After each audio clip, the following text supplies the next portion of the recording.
Bienvenidos y bienvenidas a Filosofía Apuntes. Estamos con la primera obra a analizar de Ibn Arabi, el Tratado de la Unidad, Risalat al-Ahadiyya. No es simplemente una obra mística, sino una profunda reflexión teológico-filosófica sobre la naturaleza absoluta del ser. En esta obra, el gran maestro andalusí expone la unicidad divina no como una afirmación conceptual, sino como una vivencia ontológica radical que disuelve toda la dualidad entre el yo y Dios. Y a través de este célebre hadiz, quien se conoce a sí mismo conoce a su Señor, Ibn Arabi conduce al lector por un viaje donde la existencia personal, los atributos individuales e incluso la extinción misma se revelan ilusorios. Este tratado, traducido también por Roberto Pla, despliega la metafísica del ser en la que sólo Alá verdaderamente existe y toda percepción de otra cosa no es sino un velo que él mismo se ha puesto como manifestación de su unidad. De estas páginas, entonces, intuición y revelación reemplazan a la razón como vía hacia el conocimiento y el corazón se convierte en el órgano de una gnosis sin igual. Entonces vamos con este tratado de la unidad de Ibn Arabi. Sin más dilación, vamos allá.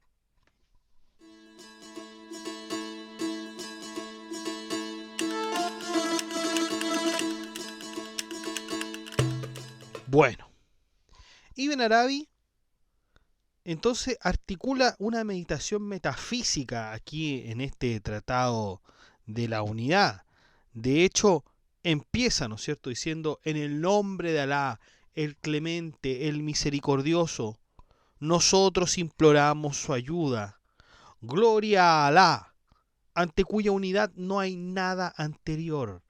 Fíjense, ya estamos hablando de la unidad, ante cuya unidad no hay nada anterior, sino es Él, que es el primero. Gloria a Alá, después de cuya singularidad no hay un después, sino es Él, que es el siguiente.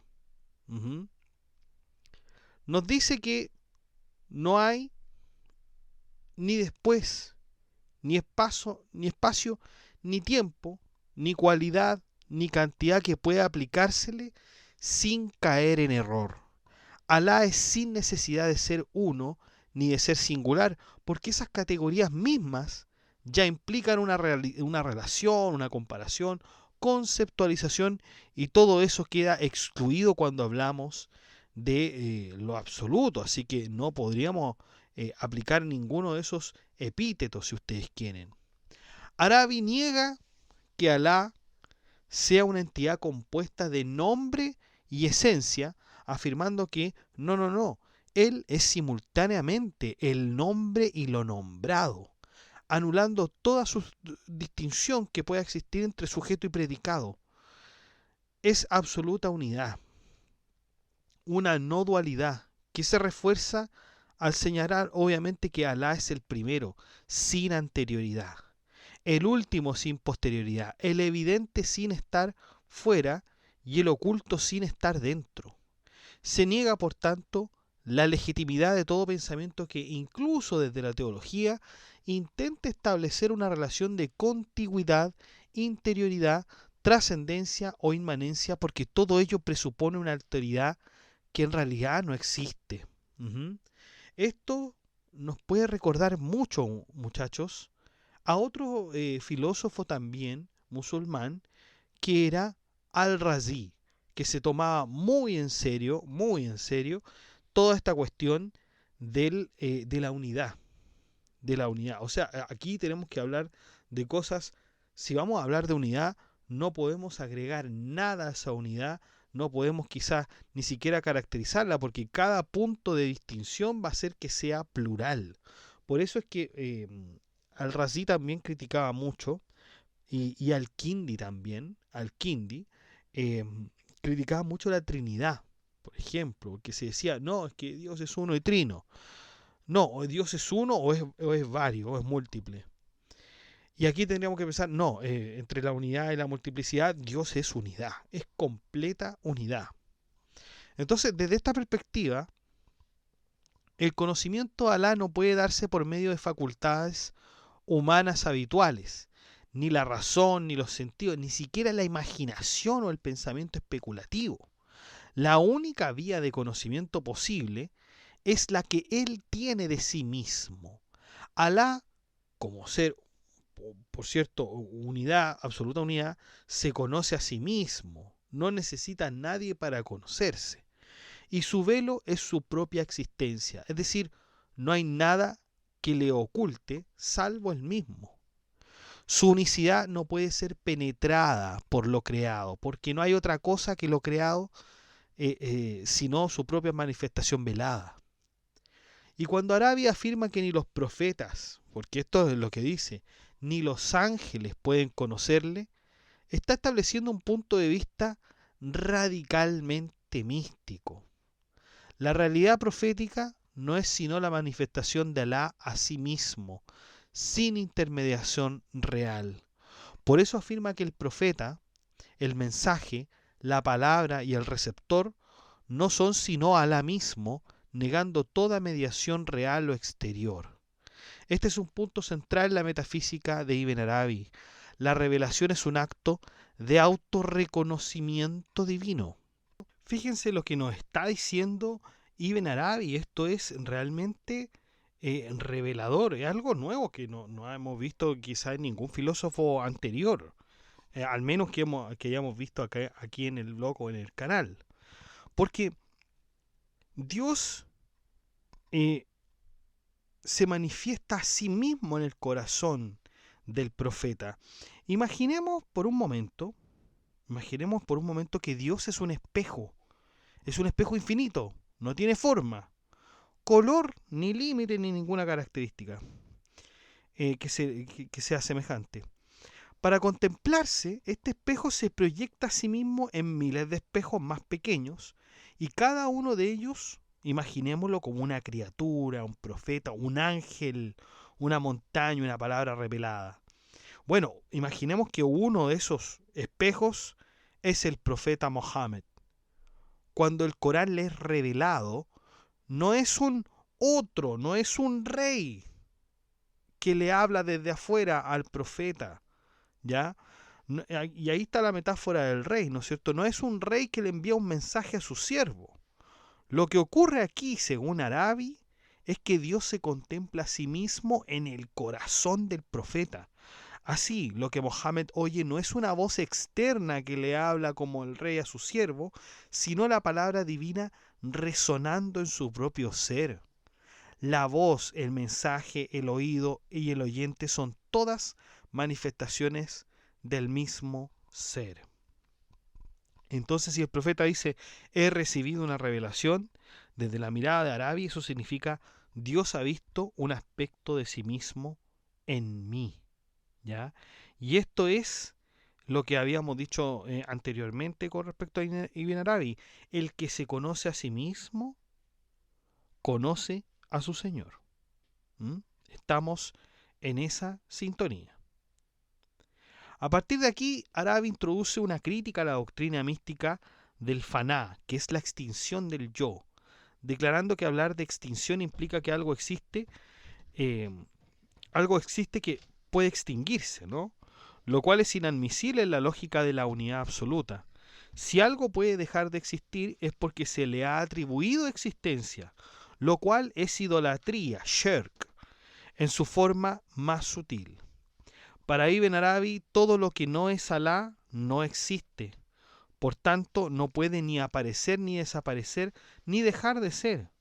Así, la gnosis no es el resultado de una extinción progresiva del yo, sino el reconocimiento de que el yo jamás ha sido. La anulación es ilusoria si antes se ha afirmado el ser del sujeto.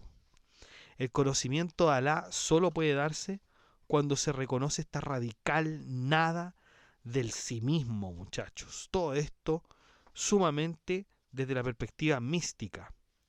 Y no solo eso, porque atención con lo que dice Arabi, dice, cuando nosotros nos ponemos como un yo y queremos desaparecer, eso incluso podría ser una especie de herejía, Porque claro, sería una especie de herejía al señalarme yo como algo que es independiente a Dios. Y no. No somos independientes a Dios. Está esta unidad que habla Ibn Arabi. Y ahí está también otra idea coránica, de que Alá es eterno sin principio ni fin, y de que no puede tener compañero ni tampoco equivalente, por eso no puede haber una extensión mía o de cualquier persona, digamos, diferente a la de Alá. Atribuirle, digamos, pensar de esa manera sería inmediatamente incorporar una pareja, porque de decir yo estoy independiente de Dios, podríamos decir perfectamente que hay una pareja. Y atribuirle una pareja ontológica, una cosa creada que existe junto a él, aunque sea por él, es caer en un dualismo teológico y en último término también en idolatría. Incluso pensar que algo puede tener existencia por él o en él, fuera de su pura realidad, es también un error. No hay con Alá. Solo Alá, dice Ibn Arabi. El filósofo avanza hacia una redefinición de la noción de proprium o sí mismo, porque Ibn Arabi distingue que entre el yo esencial, que es en verdad idéntico a Alá, y las capas psíquicas cambiantes, como el alma instintiva, el alma moralizante o el alma en paz, eh, son accidentales y no reales. Estas son designadas en la tradición islámica como estados del nafs, pero no constituyen el verdadero yo. Por eso el conocimiento del proprium es lo mismo que el conocimiento de Alá. No hay realidad sustancial en el alma que no sea Él. Por lo tanto, aquello que llamamos yo no cambia, no se agita, no desea nada, no sufre ni mejora porque no es distinto de Alá. Es una pura manifestación de la realidad divina. Tú piensas que eres, mas no eres y jamás has existido. Si fueras, serías el Señor, el segundo entre dos. Abandona tal idea, porque en nada diferís vosotros dos en cuanto a la existencia. Él no difiere de ti y tú no difieres de él. Si por ignorancia piensas que eres distinto de él, quiere decir que tienes una mente no educada. Cuando tu ignorancia cesa, alcanzas la paz, porque tu unión es tu separación y tu separación es tu unión. Tu alejamiento una aproximación y tu aproximación una partida. Siendo así que te vuelves mejor, cesa de razonar y comprende por la luz de la intuición, sin la cual te olvidas de sus rayos. Guárdate de dar un compañero a Alá, porque en tal caso te envileces con el oprobio de los idólatras. Cuando el profeta pide a Alá ver las cosas tal como son, está pidiendo precisamente esa revelación de la quiridad, la majilla, de todas las cosas como nada más que Alá mismo. Ver las cosas como son es ver que no hay cosas, es ver que el ser, el no ser, el conocer, el visto y el que ve, el profeta, el mensaje, el receptor, todo es una única realidad, velada por su propia manifestación. Así, conocer al sí mismo es desvelar el absoluto que lo sostiene sin dualidad. La unidad absoluta y el conocimiento del proprium. Una vez desvelado este misterio, el ser humano deja de concebirse como una entidad separada. No hay aniquilación de su ego porque ese ego jamás tuvo existencia. En esta visión los atributos divinos no se agregan ni transfieren al ser humano, sino que siempre fueron suyos porque nunca hubo otro que él. Así, no hay transformación ni encarnación, sino el reconocimiento de que la realidad es una. La existencia misma es su faz, y todo lo que muere, en lo literal o en lo simbólico, simplemente se desapega de los atributos aparentes para dejar únicamente su presencia. Lo que parece distinto de él se desvanece como ilusión. Para ejemplificar esta idea, Ibn Arabi recurre a una analogía gnoseológica. Cuando una persona aprende, no cambia su existencia. Lo que pasa es que elimina su ignorancia. No hay una nueva realidad, solo un velo que se levanta. Por tanto, no hay que buscar la eliminación de la existencia personal. Eso forzaría la ilusión de un yo real, y eso no es lo que se busca, sino que se busca reconocer que esa existencia nunca ha sido real por sí misma. Intentar eliminarla sería envolverse en un acto de dualidad y como convertirse, como dice el texto, en un velo frente a Alá, es decir, en una apariencia que oscurece lo real. El wasil, el que ha llegado, eso significa wasil, es aquel que, habiendo trascendido los velos de la dualidad, puede afirmar con legitimidad mística, gloria a mí, no por arrogancia, sino por comprensión ontológica. Sus atributos no son otros que los de Alá. Esta no es una afirmación de unión con Dios en sentido cristológico, sino una disolución de toda diferencia ontológica entre el sí mismo verdadero y el ser absoluto. El wasil no se confunde con Alá, no se convierte en él ni lo absorbe, simplemente reconoce que jamás fue otro. En esta misma línea, el texto interpreta ciertas tradiciones proféticas como la que identifica a Alá con el tiempo, al dar, o con el enfermo y el mendigo. Como confirmación de esta unidad, todo lo que se manifiesta es Él, incluso en lo más íntimo y lo más humilde. Esta perspectiva no hace de Alá una suma de cosas creadas, sino que desecha la categoría de cosa creada al considerar que nada tiene existencia propia. Lo visible e invisible son manifestaciones del ser que es siempre uno, sin límites. La creación entonces no es una producción desde la nada, sino una automanifestación constante de Alá a través del desvelamiento y el ocultamiento de sus atributos. Esta afirmación, en su formulación más densa, postula que no es que Él haya creado, sino que Él es tanto el actor como creador, como lo creado, tanto el nombre como lo nombrado, como habíamos dicho al principio. Lo dice explícitamente, Él es el creador sublime y de todos los días, indicando que la creación es un proceso continuo, eterno, sin un antes ni un después. A nivel lógico y teológico, esta afirmación nos lleva a una posición que niega entonces la existencia de cualquier otro fuera de Alá. La idea de que haya uno distinto de Él se rechaza porque presupone la posibilidad de una segunda existencia, lo que destruiría una unicidad, ahadilla, absoluta del ser. Así toda idea de otro, una biexistencia, siempre va a ser ilusoria. Si existe algo que parece otro, ese otro también es él, porque nada puede existir fuera del único. Al declarar que morir antes de morir es conocer el propio, Ibn Arabi reintegra la ética ascética y el desapego místico dentro de una visión ontológica muchísimo más radical. El conocimiento del sí mismo no es una práctica psicológica, sino una experiencia ontológica de la no existencia propia. Quien se aproxima a Alá no lo hace por transformación, sino más bien por realización. Por eso cuando Alá ama a su adorador y se convierte en su oído, vista, lengua, etcétera, todos los sentidos, no se trata de una metáfora afectiva, sino una constatación metafísica de unidad. No hay yo que escuche, sino él escuchándose a sí mismo. Arabi sostiene que conocer a Alá no depende de un proceso de aniquilación de la existencia entonces, sino un reconocimiento de la inexistencia real de todo aquello que parece separado de Alá.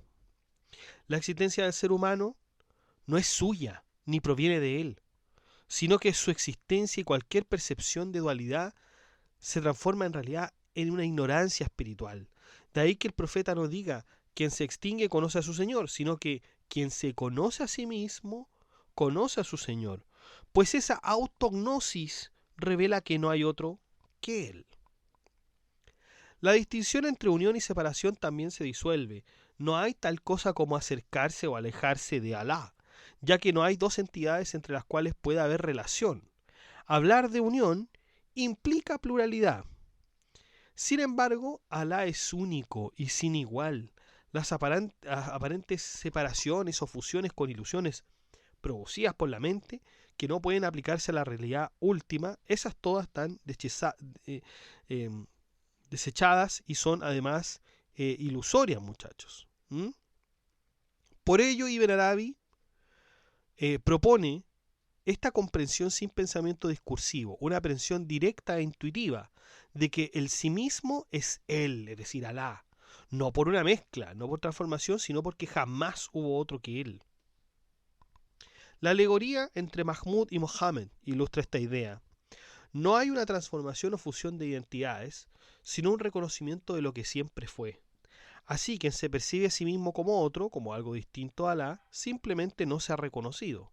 Y al reconocer la diferencia, desaparece, como desaparece el error cuando se disipa la ignorancia.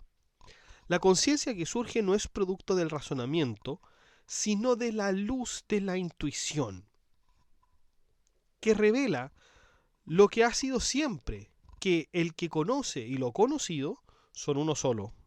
El que llega y el que es llegado son el mismo. Este reconocimiento elimina toda forma de idolatría, entendida aquí como cualquier afirmación de existencia separada respecto de él. Así, Ibn Arabi no propone una fusión con Alá, sino la conciencia de que jamás ha existido una separación en verdad. Aniquilación. Ibn Arabi lleva su visión de la unicidad divina, el Tawhid, hasta sus últimas consecuencias, afirmando que no hay ni ha habido jamás existencia fuera de Alá.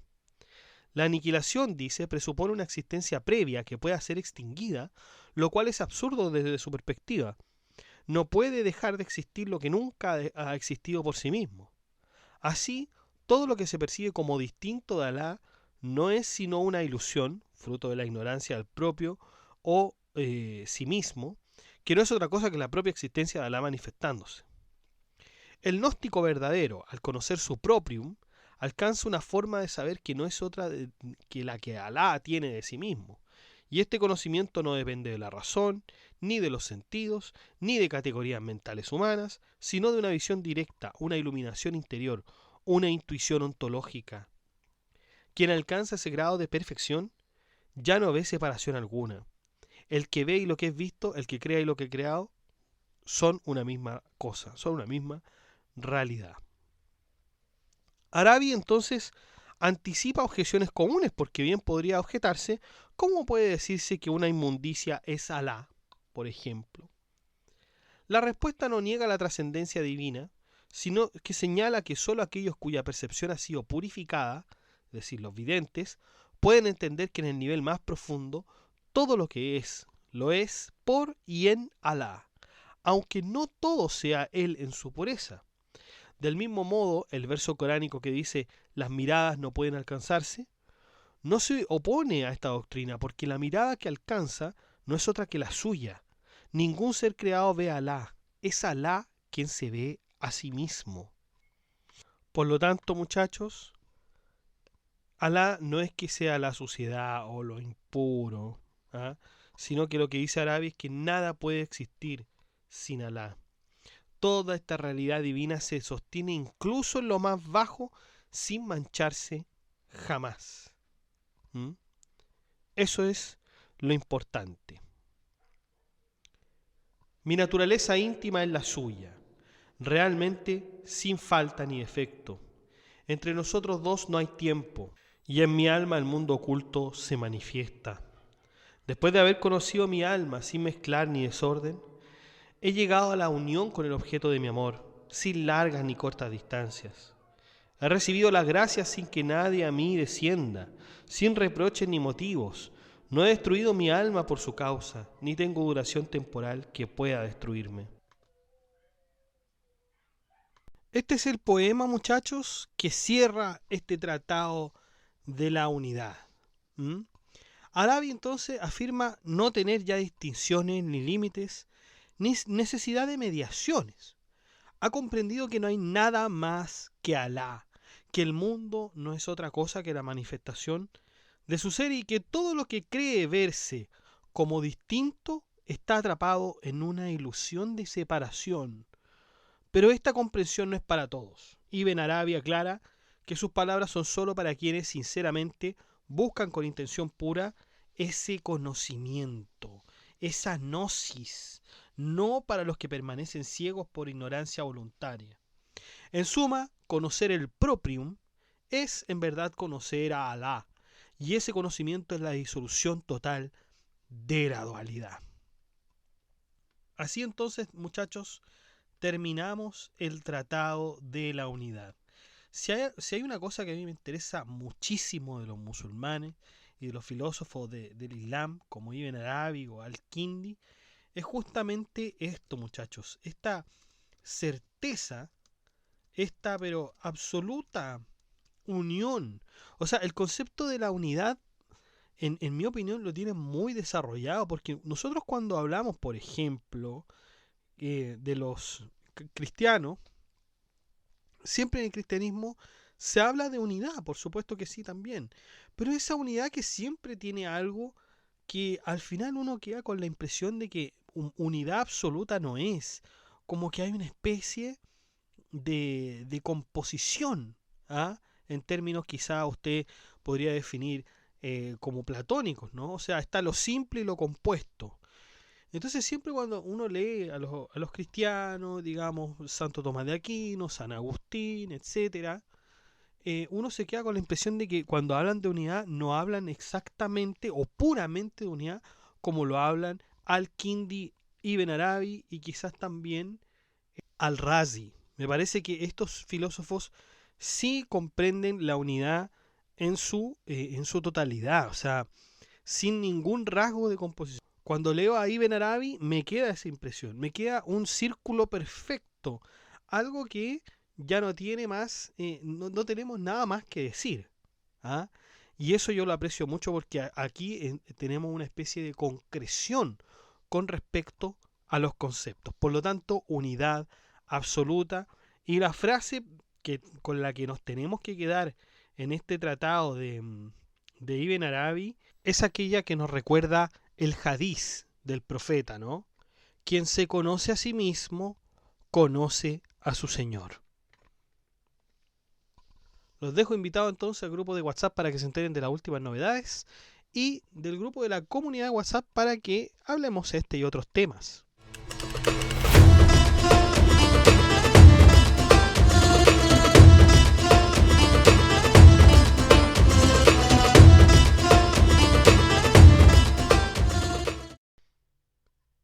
Bueno chicos, eso ha sido todo. Muchas gracias por escuchar este podcast. Si le ha gustado, dé like, comente, comparta, suscríbase, acceda al blog que está en la descripción del video, haga soporte en PayPal o en Patreon y saludamos a nuestros mecenas romanos que son Abstract Panicker, Ricardo, Enzo y Jorge Ríos que colaboran con este proyecto de Filosofía Apuntes mensualmente como mecenas romanos. Un abrazo a todos muchachos, muchas gracias. También saludamos a nuestro mecenas medieval que es Gap Welfare, que también colabora con una membresía un poco más alta que los mecenas romanos y que ya se ha mantenido en el tiempo apoyando este proyecto educativo. Muchas gracias Gap Welfare, un abrazo fuerte también. Y usted también puede ser colaborador en Filosofía Apuntes inscribiéndose en las membresías que aparecen en el botón unirse de cada video. Usted presiona el botón unirse, van a aparecer 4 membresías con distintos precios y usted puede elegir el que mejor le convenga y si no le acomoda ninguno de esos precios, de todas maneras usted puede colaborar con Filosofía Apuntes haciendo clic en el botón gracias y poner la suma que a usted más le acomode. Que estén muy bien, cuídense, chao.